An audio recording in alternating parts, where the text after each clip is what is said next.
Dear brothers and sisters, how are you?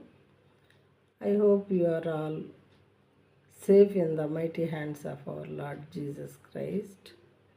Now let us go into the verses.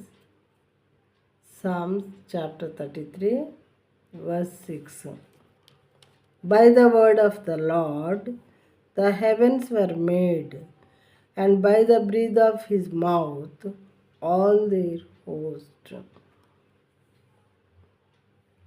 యెహోవా వాక్కు చేత ఆకాశములు కలిగెను. యెహోవా వాక్కు చేత ఆకాశములు కలిగెను. ఆయన నోటి ఊపిరి చేత వాటి సర్వసమూహము కలిగెను.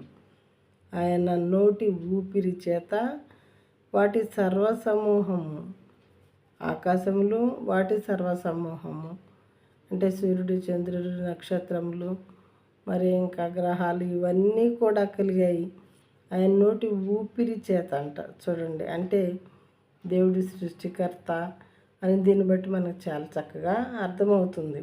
ఆయన నోటి ఊపిరి చేత మాత్రమే వీటన్నిటిని సృజించారంట దేవుడు.